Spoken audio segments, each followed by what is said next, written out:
Hello, welcome everyone. My name is Avi. I have Stacey Robinson, amazing artist, illustrator, educator, as well as just a great advocate for the comic arts. I'm gonna share my screen and ask him a little bit about himself and to introduce yourself, Stacey. Can you see the slideshow? It's still coming up. Oh, yep, it's here. Oh, hmm awesome. So tell us a little bit about yourself. For sure. I won't just read my bio. Thank you. I am, my name is Stacey Robinson. I am an associate professor of graphic design and illustration in the studio program and the graphic design program at the University of Illinois.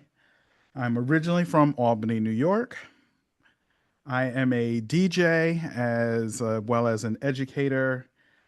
Fun fact, I remarried my ex-wife a couple years ago.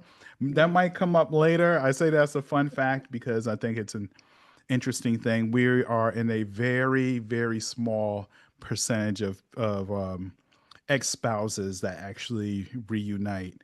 And in many ways, it has changed my practice. I will say, Hey, thank say you. that. Yeah, and I will leave. I think I'll leave everything else you can read in my bio. Sweet. Yeah, this is the perfect time to take a screenshot if you'd like to read his bio.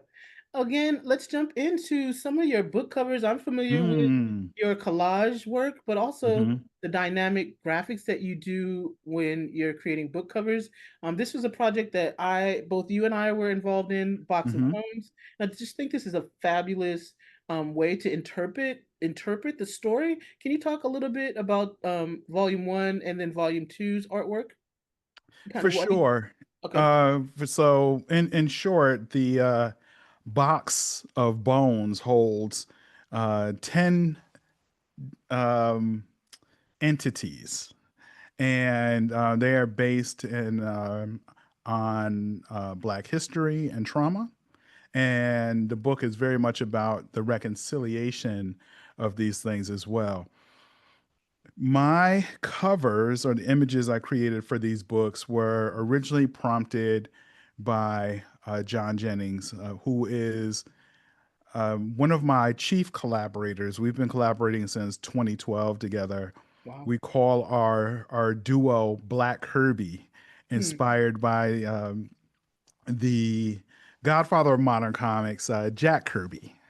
So, for people who might not know who Jack Kirby is, if you've watched The Avengers, Iron Man, Thor, Captain America, Black Panther, um, Ant-Man and the Wasp, those are Jack Kirby's creations alongside Stan Lee. Wow. So Jack Kirby was the artist who John and I celebrate and critique as well because we love his work, but also there was not a lot of black representation and ways of thought that represented what we wanted to see in comics growing up. But at the same time, we wanted to celebrate him because as the Avengers movie was coming out, and before that, the Incredible Hulk, Iron Man, um, Jack Kirby was not receiving credits in the film at the end of the movie. He was not receiving film credit for the creation of these characters. So So we what kind of critiqued that and thought about that. so what And are the elements? I'm sorry to interrupt. So what are no, the elements that you decided to pull from? I know representation of sort of the mhm, African motifs and traditional African religions is kind of yep. represented in these books. Are there other elements that Jack Kirby would have thought about that you use in your design work that kind of shows up in these books or the covers for these books? Um, that Jack Kirby would have thought about. I think if we look at some of his black creations, possibly there are some other books, some horror-based books, or there is a a series of black romance books I believe he was working on, Wow. and that did not come out that I know of. And I think some of the ideas that we were very interested in looking at Jack Kirby was, and looking at Jack Kirby's work, was the idea of the uncanny, Well, right? So if you think about, for example, the Uncanny X-Men, right, it is the strangeness of mm, these mutant bodies and their abilities and their calling that very much, for I know for a lot of black people who jumped into comics, we jumped into comics, we were introduced to comics through the Uncanny X-Men. right. And for some reason, you know, whenever you ask black people if that was the book that they jumped in on, they were like, it was something about this book that just resonated with me. For sure. Right. So, For sure. Let and me jump to mhm. actually this this one Mm, here is just is this an anthology Black Kirby in search of the mother box connection, or yeah. talk a little bit about that one? This is a collection. So when this book dropped, we dropped this book in 2014, but it was a series of it was an exhibition. It was our basically our introduction to the world as a duo, thinking about these ideas of Jack Kirby. And it is 120 images, I think, Mm, in this book, a collection of essays and a number of different ideas that looked at what if Jack Kirby were the black politicized artist who we wanted to see in comics as we were growing up, um, he would make the type of things that we were making in this book. and it's funny that you If that said that. makes sense. No, it totally makes sense. But it's funny that you say that most Black people jumped into comics through via the X-Men Uncanny. And I Maybe, picked up, yeah. well, I know I picked up books, comic books, following my brother around, and definitely uh X-Men resonate with me. And Storm was just a huge character, Mhm, and I think this was maybe late 80s, early 90s when I picked it up. mhm, It's called Storm. In fact, I did graffiti back then, and I started mhm. writing Storm as my moniker, Okay. just Yep. blown away. And then obviously, you get into the whole rest of the X-Men. But yeah, I think, like you said, there's a, sort of untangible sort of connection that we have, and we're not quite sure why. But then when you further, as you grow up, you further understand the otherness that he's representing in the books and the oppression of these people, right? And that kind of obviously resonates with Black people in America.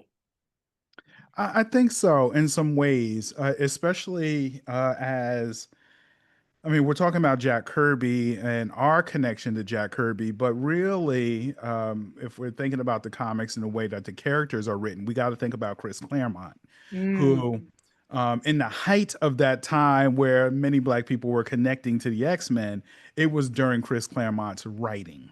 okay. And he really thought about the diversity of the characters. Not to say that there was as much diversity as we would think of diversity today, but he really did think about the multitude of characters and giving them um, nuance. Mm-hmm. So one of my favorite characters was Colossus. I was just thinking of him. Oh my gosh. Okay. Yeah, and for example, right, this is Colossus is not a Jack Kirby creation. It was a Dave Cockrum and Chris Claremont creation, if I remember that correctly. But Colossus was a character that, as I read the books, he was massively strong physically, Right. but so many of his failures on the team was because he lacked confidence. Mm, So I got to see instances where he would have to push beyond his known abilities. And the other members would test him. I remember there's this one particular scene in the danger room where Colossus has to push apart these two walls and it's going to crush him, right? And he's going to fail. mm. Wolverine steps in, you know, and encourages him. Like as the walls are closing in on Colossus, Wolverine comes in, right, and hypes him up, right. And then he crushes these walls, like he destroys these walls Right. afterward, right. So you even get to see in many ways, and this is the genius of writing, but you get to see Wolverine as a character more beyond the claws and the healing factor, right? That I think in many ways he's just been limited to. But you saw him as a leader and encourager as well, Do you right? feel Stepping like in with a lot of wisdom at so this do you point. feel like that was more so represented in X-Men 2, where Colossus leads the kids out of the school when it was under attack? Because that kind of I feel like that was kind of perfectly translated into those few scenes Hmm. where Wolverine stayed back and Hmm. Colossus and oh gosh, I'm blanking on the girl who, can't touch anybody. Yeah, Rogue. Hmm. Rogue, as Hmm. they led the kids out, Colossus became like he stepped up in that moment. Yeah. Yeah, and he was an older member of the X-Men at that time, right? Right. So one of the other things you really got to see with some of those earlier X-Men runs was you got to see in the beginning the X-Men were teenagers, and then Hmm. they grew up, right? By the time you reach almost issue 100, they're adults, Right.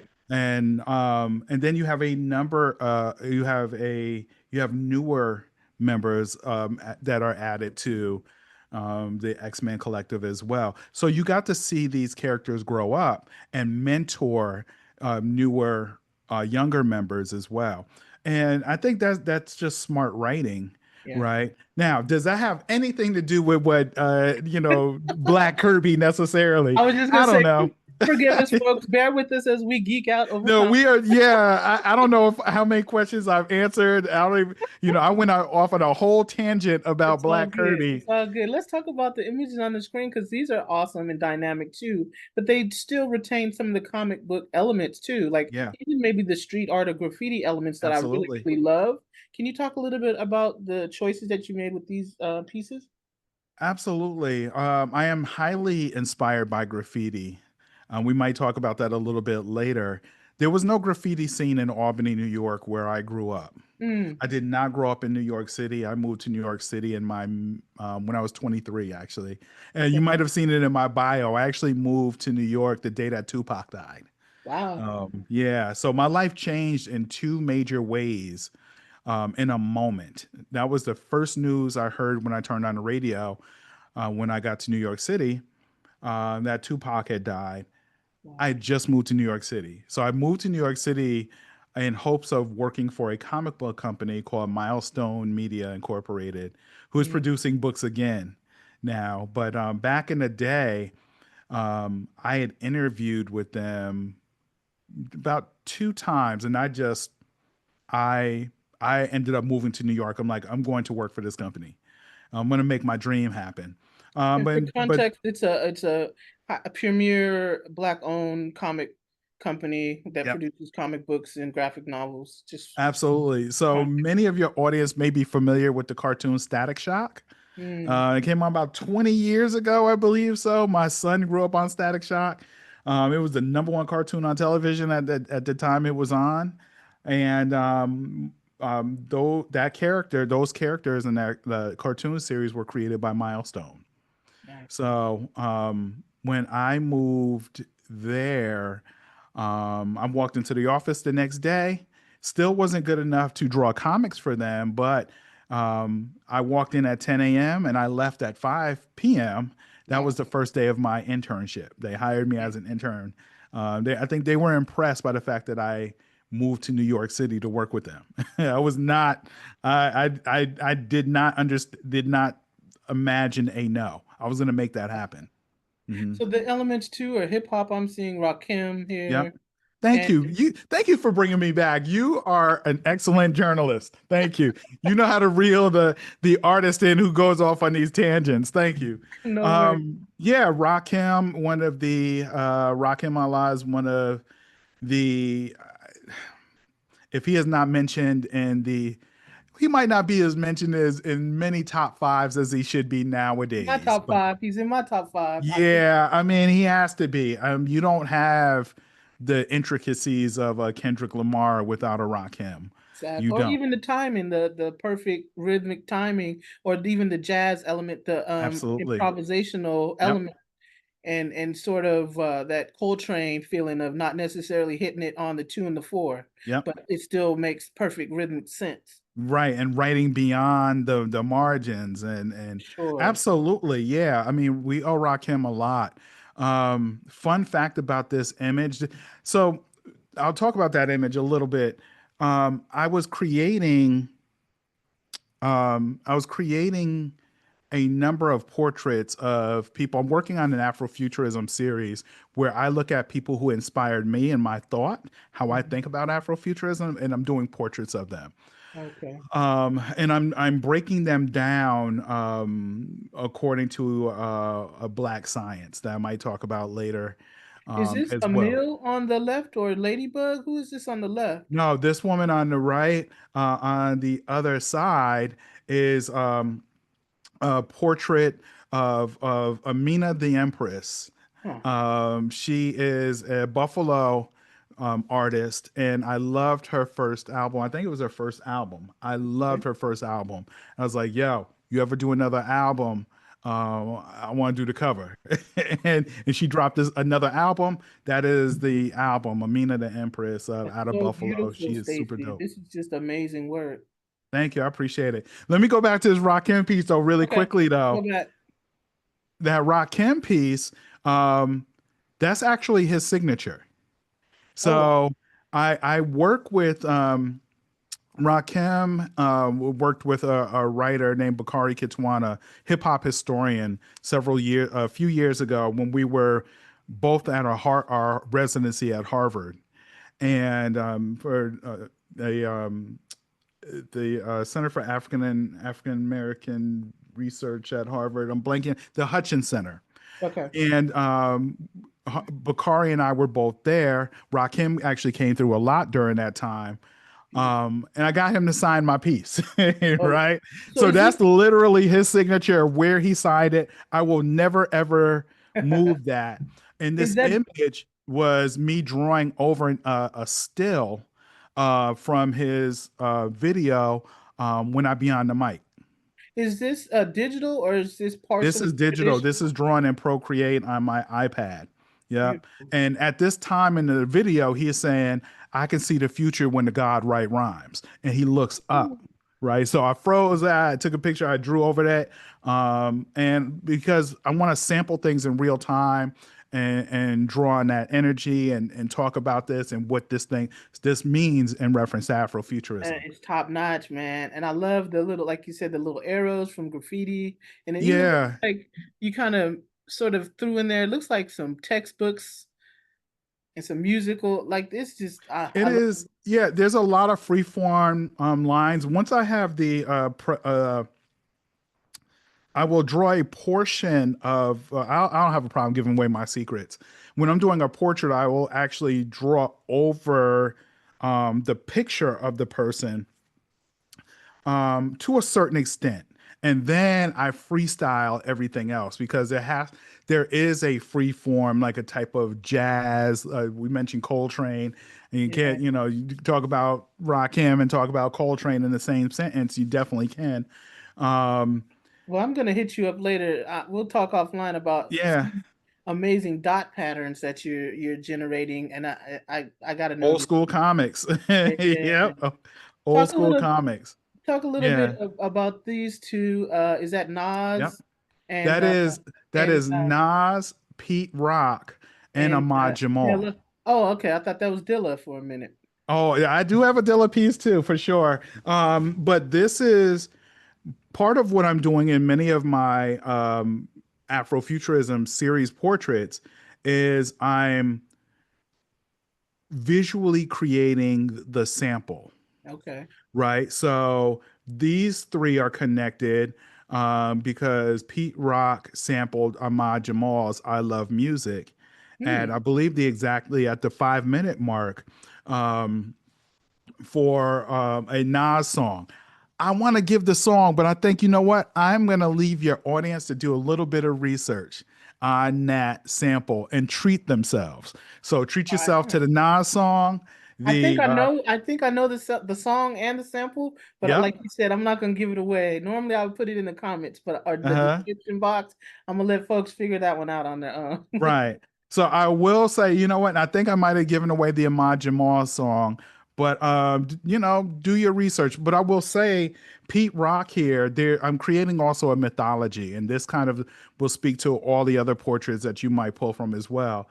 So this is what I'm calling a triple cipher. This Okay. is Pete Rock doing a conjuring, and he's pulling together Ahmad Jamal, right, from back in time, who is in another cipher with Nas. And you can see Ahmad Jamal with the headphones on, and you see Nas with headphones on. Nas is speaking, Ahmad Jamal is listening. They're speaking backward, a call and response through time. But also, Pete Rock is summoning them through the record, through another cipher, right? The 33 and the third rotations, right? I'm thinking See, about sacred geometry and all see. the stuff that Oh we're my doing God, too.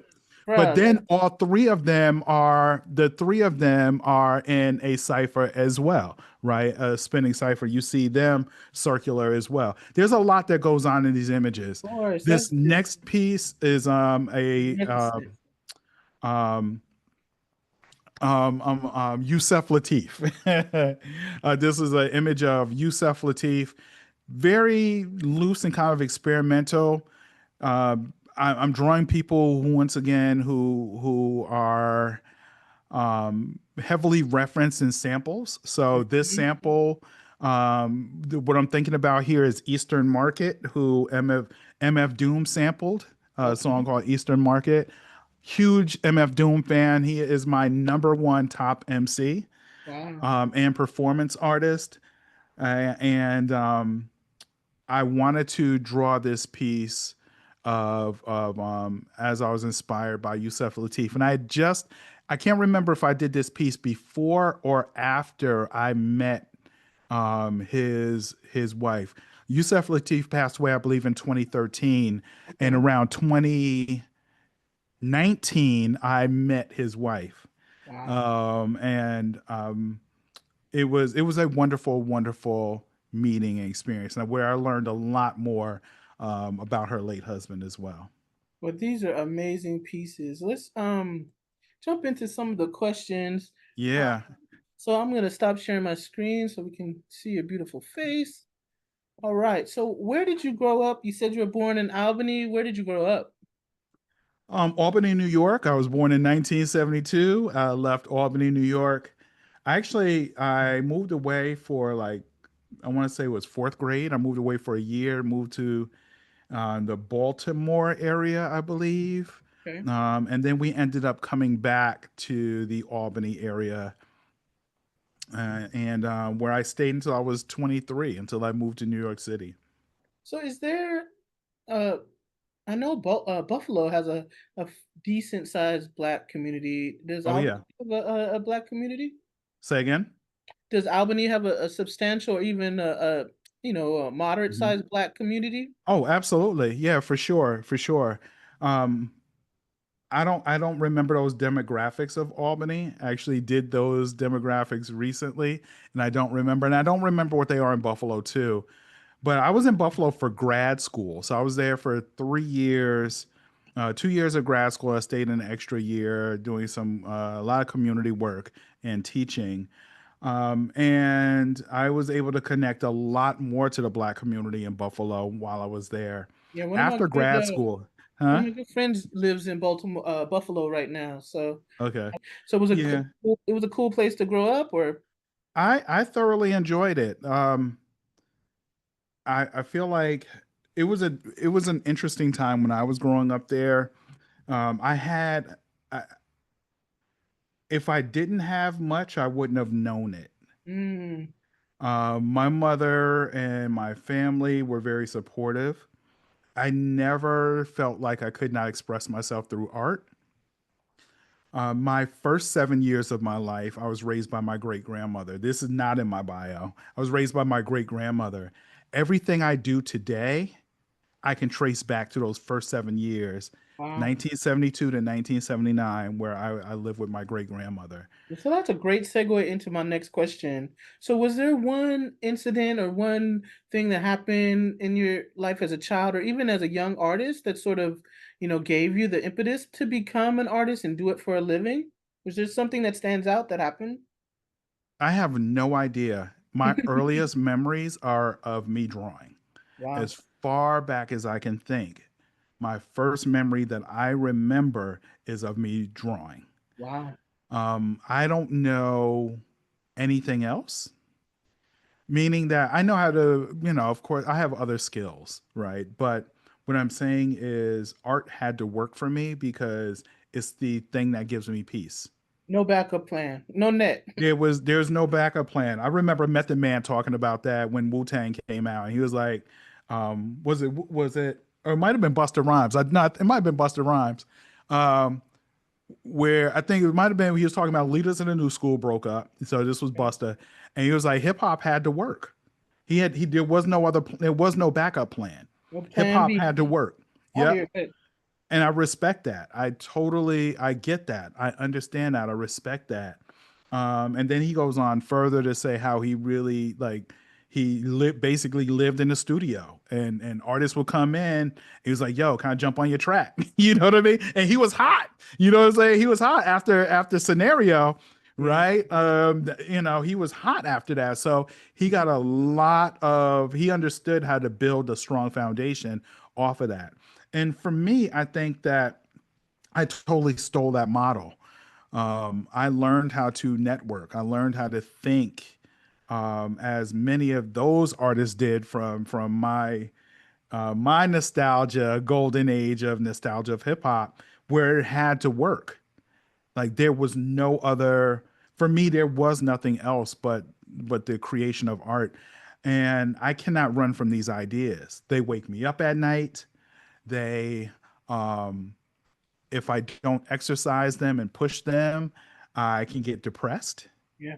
No, You I know, tell I people all the time that I keep a notebook by the bedstand because even hmm you just wake up and you know you're not going to remember it in the morning. yep. So in the morning you have to, even if it's not a sketch, it's a note, it's a, and even it might Yeah. just be a full page of ideas or just something comes to you, especially since hmm I do um zines where it's not necessarily graphic, it's informational, but there's hmm a certain element in the way that you want to describe something that you hmm have it in the moment and you want to keep it. You don't want to forget what you're gonna Yep. say, right? And so I think that's the same thing around visual art for me too.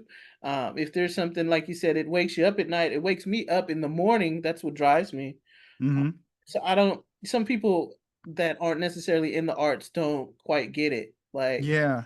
it's not a choice. No, you know what? Here's the thing, and the reason it's not a choice, because the cosmos doesn't owe you to give it to you in the morning again. It doesn't owe you. That's true. Cosmos does not.